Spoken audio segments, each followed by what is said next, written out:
নমস্কাৰ বন্ধুসকল আপোনালোকৰ মাজলৈ আকৌ নতুন এটা ভিডিঅ' লৈ আগবাঢ়িছোঁ। ভিডিঅ'টো স্কিপ নকৰাকৈ সম্পূৰ্ণ শেষলৈ চাই থাকিব, কিয়নো দৰিদ্ৰ লোকসকলৰ বাবে আছে এক ভাল খবৰ, এক গুৰুত্বপূৰ্ণ খবৰ। কিয়নো আপুনি যদি এতিয়াও চৰকাৰী ঘৰ পোৱা নাই তেনেহ'লে আপোনাৰ বাবে এই খবৰটো অতি গুৰুত্বপূৰ্ণ, কিয়নো মোদী চৰকাৰে দিছে এক ভাল খবৰ, এক গুৰুত্বপূৰ্ণ খবৰ।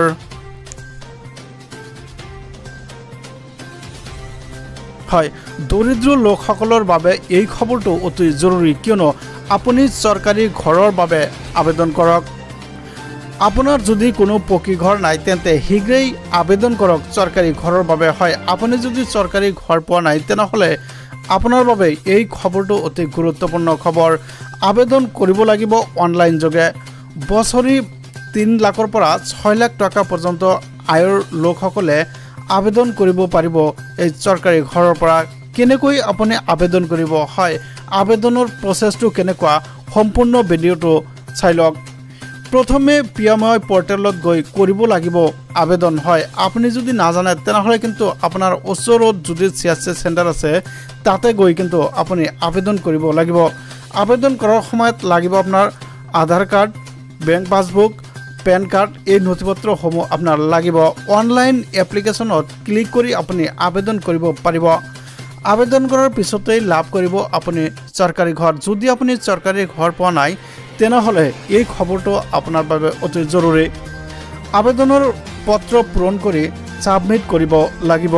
আবেদনকাৰীয়ে আবেদনৰ সময়ত দিব লাগিব আয়ৰ প্ৰমাণপত্ৰ। আপুনি ইনকাম চাৰ্টিফিকেট এখন দিব লাগিব।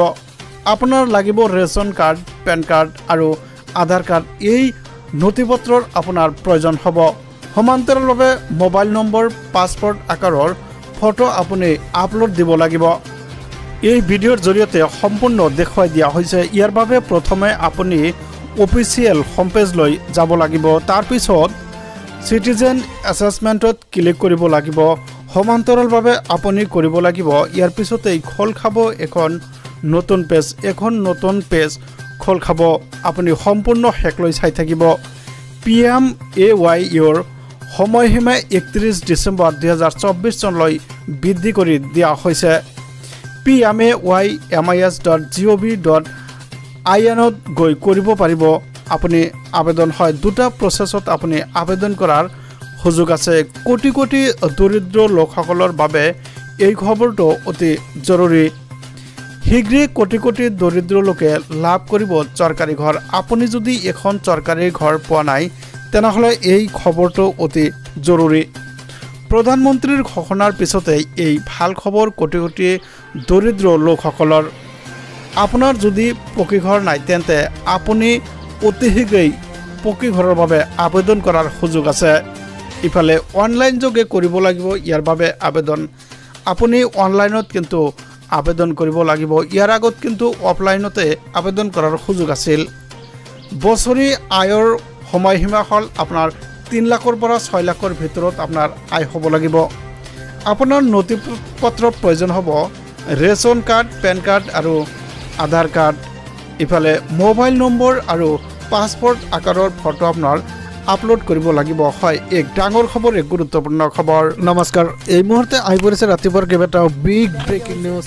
দেশৰ কোটি কোটি দৰিদ্ৰ লোকসকলৰ বাবে এক ভাল খবৰ, এক গুৰুত্বপূৰ্ণ খবৰ, কিয়নো আপুনি যদি চৰকাৰী ঘৰ পোৱা নাই তেনেহ'লে আপোনাৰ বাবে এই খবৰটো অতি জৰুৰী। নমস্কাৰ, এই মুহূৰ্তে আহি পৰিছে ৰাতিপুৱাৰ কেইবাটাও বিগ ব্ৰেকিং নিউজ। হয়, আপুনি যদি দৰিদ্ৰ সীমাৰেখাৰ তলৰ শ্ৰেণীৰ মানুহ তেনেহ'লে আপোনাৰ বাবে এই খবৰটো অতি ভাল খবৰ, অতি জৰুৰী খবৰ, কিয়নো আপোনাৰ বাবে এই খবৰটো অতি গুৰুত্বপূৰ্ণ। আপুনি যদি চৰকাৰী আঁচনিৰ ঘৰ পোৱা নাই তেনেহ'লে আপুনি অতি শীঘ্ৰেই আবেদন কৰি দিয়ক। আবেদন কৰাৰ পিছতেই কিন্তু আপুনি লাভ কৰিব চৰকাৰী ঘৰ। হয়, যিসকলৰ আয় 3 লাখৰ ওপৰত আৰু 6 লাখৰ তলত এইসকলৰ বাবে এই গুৰুত্বপূৰ্ণ খবৰটো। এইসকলে কিন্তু চৰকাৰী ঘৰ লাভ কৰিবলৈ সক্ষম হ'ব। ইয়াৰ বাবে আপোনাৰ আয়ৰ প্ৰমাণপত্ৰ লাগিব, আপোনাৰ লাগিব বেংকৰ পাছবুক, পান কাৰ্ড, আধাৰ কাৰ্ড। সমান্তৰালভাৱে লাগিব এটা মোবাইল নম্বৰৰ লগতে আপোনাৰ পাছপৰ্ট আকাৰৰ একপি ফটো ইয়াত লাগিব। আপোনাৰ ওচৰত যে চিএছচি চেণ্টাৰ আছে সেই চিএছচি চেণ্টাৰত গৈ কিন্তু আপুনি আবেদন কৰাৰ সুযোগ আছে। আপুনি পলম নকৰি অতি শীঘ্ৰে আবেদন কৰি দিয়ক আৰু আবেদন কৰাৰ পিছতে কিন্তু আপুনি চৰকাৰী ঘৰ লাভ কৰিবলৈ সক্ষম হ'ব প্ৰধানমন্ত্ৰী নৰেন্দ্ৰ মোদীৰ এই ঘোষণাৰ পিছতেই কিন্তু দেশবাসীলৈ এক ভাল খবৰ এক গুৰুত্বপূৰ্ণ খবৰ তো ভিউয়াৰ্স ভিডিঅ'টো ভাল পালে চেনেলটো সাবস্ক্ৰাইব কৰি দিব ভিডিঅ'টোত এটা লাইক কৰি দিব কমেন্টছ কৰিবলৈ নপাহৰিব ধন্যবাদ থ্যাংক ইউ জয় অসম